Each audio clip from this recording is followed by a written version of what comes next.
Jake Paul s'est imposé sur décision partagée face à Tyron Woodley. Le combat a donc tenu la distance et s'est déroulé tout le long des 8 rounds de 3 minutes. Est-ce que le résultat est mérité? Je vais vous donner mon avis dans la vidéo.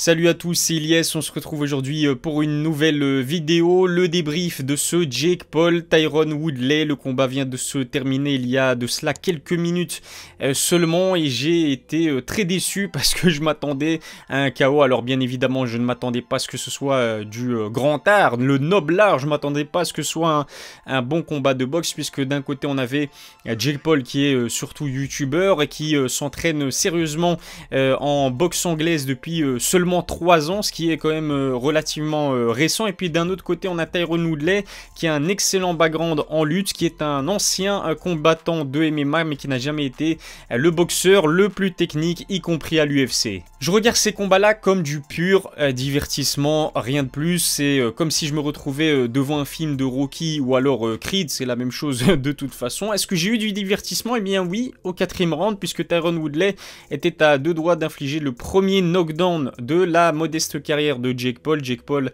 invaincu après 3 combats professionnels, un contre un youtubeur, et puis ensuite un autre face à un basketteur, Nate Robinson, et le dernier c'était face à Ben Askren. Ben Askren qui est d'ailleurs le grand ami de Tyron Woodley. Comparé à son ami Ben Askren, Tyron Woodley a quand même pris ce combat assez au sérieux. On a vu qu'il affichait quand même une bonne forme physique, notamment lors de la pesée, ce qui tranche avec la pesée de Ben Askren qui est arrivé en surpoids. Malgré le fait qu'il enchaîne les défaites à l'UFC, ça reste un combattant qui est dans une bonne forme physique et qui est quand même actif, puisque si je ne dis pas de bêtises, eh bien son dernier combat face à Vicente Luque était en 2021, il y a quelques mois seulement.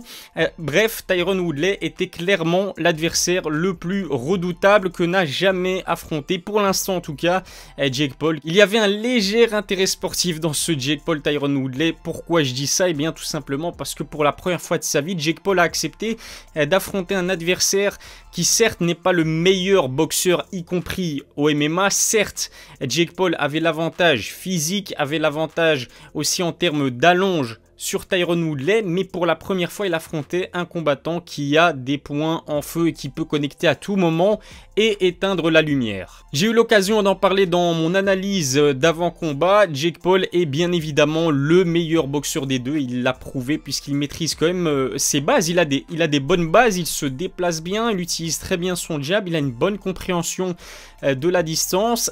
Tyron Woodley de son côté, eh bien sa seule arme et la seule chose qui pouvait lui permettre de remporter la victoire, c'était un KO. Ça ne s'est pas produit, mais on était quand même à 2 doigts d'assister au premier knockdown de la modeste carrière de Jake Paul. Et c'est un enseignement qu'on peut tirer très clairement de ce combat. Jake Paul a démontré qu'il avait la faculté d'encaisser les coups et de se regrouper, de revenir en force ensuite et ne pas se laisser déstabiliser. Jake Paul a même failli être expulsé du ring après un gros overhand envoyé par Tyron Woodley sur ce 4e round. 4e round totalement maîtrisé par l'ancien champion des poids welter à l'UFC. On a clairement vu que les deux boxeurs n'avaient pas du tout la même stratégie. D'un côté, Jake Paul qui a misé sur de l'activité, qui a remporté haut la main les 3 premiers rounds, tout simplement parce qu'il s'est montré légèrement plus actif qu'un Tyron Woodley qui était là pour l'emporter très clairement sur KO et qui attendait la bonne occasion, la bonne ouverture pour pouvoir ensuite connecter sa droite. À partir du 6e round, les deux combattants ont commencé à montrer des gros signes de fatigue. On a eu droit à beaucoup de phases de clinch. Ce qu'il faut dire aussi, c'est ce qui m'a marqué, c'est que Tyron n'a que très rarement eu l'occasion de casser la distance. Ça aussi c'est bien joué de Jake Paul, qui a consciemment voulu maintenir une distance de sécurité. Je pense que Jake comme Tyron se méfiait de la puissance de l'autre. Tyron Woodley au cours de sa carrière a montré qu'il avait énormément de mal face à des adversaires plus grands et qui disposent d'une meilleure allonge que lui, ce qui était le cas face à Jake Paul. Mais pour la première fois aussi de sa vie, il a combattu chez les cruiserweights, c'est-à-dire 85 kg voire plus. Généralement, il combat chez les poids welter à l'UFC, c'est-à-dire 77 kg. Quand on a un Jake Paul en phase de clinch qui met tout son poids sur vous, eh bien ça contribue au fait que Tyron a commencé à se fatiguer relativement assez vite dans ce combat. Mis à part les coups significatifs et les coups puissants à l'avantage de Tyron Woodley, Jake Paul a totalement dominé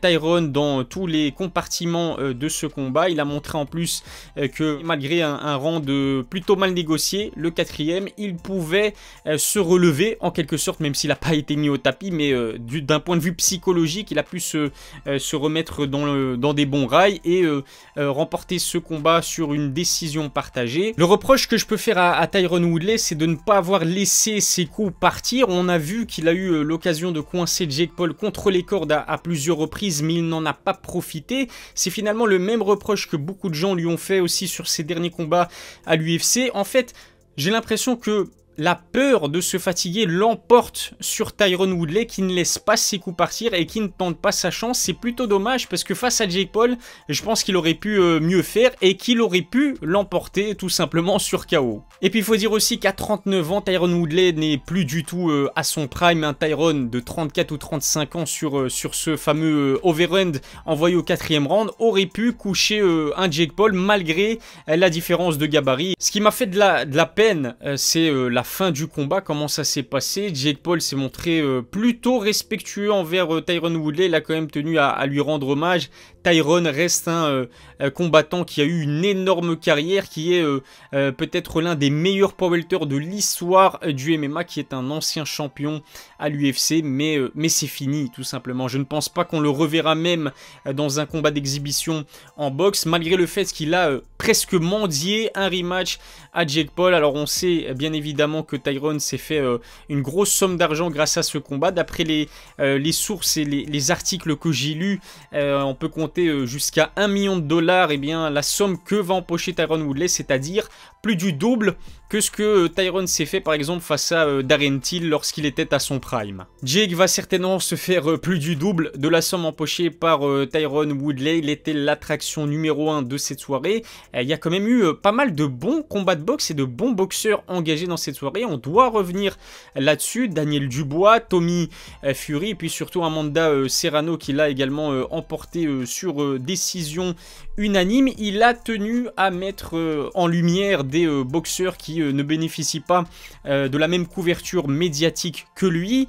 Sur ce point de vue-là, on peut lui tirer notre chapeau. Et puis, encore une fois, c'est un businessman qui sait ce qu'il fait, qui est dans l'industrie du divertissement et qui le fait très bien. Avec cette victoire sur décision partagée, Jake Paul enregistre donc sa 4e victoire en autant de combats professionnels. Le prochain devrait être Tommy Fury, le demi-frère de Tyson Fury, qui combattait lors de la même soirée et qui s'est imposé sur décision face à un combattant de MMA, Anthony Taylor, qui est en même temps le sparring partner officiel de Jake. Jake et Tommy ont eu l'occasion de s'envoyer plusieurs pics sur les réseaux sociaux. Ça fait maintenant plusieurs mois qu'ils se cherchent sans se trouver. Ils se sont trouvés, c'était pendant la conférence de presse de ce combat. Très peu de choses ont été dites entre les deux, mais je viens à peine de voir que, eh bien, après sa victoire, Jake Paul a eu l'occasion de croiser Tommy Fury dans les couloirs et c'est plutôt parti en vrille. On sait que Tommy Fury est une grande gueule, un peu comme son demi-frère justement, Tyson Fury. En tout cas, je serais très curieux de voir un Jake Paul Tommy Fury, puisque pour la première fois, eh bien, Jake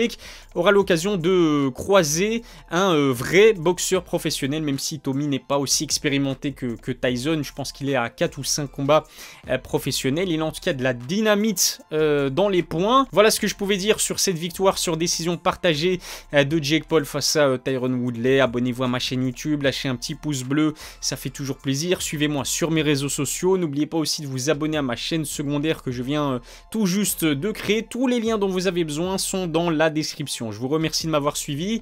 Je vous donne rendez-vous très vite pour une nouvelle vidéo. À mon avis, ce sera le débrief du combat de Badr Hari au Glory 78. D'ici là, je vous souhaite de passer une excellente semaine. Prenez soin de vous.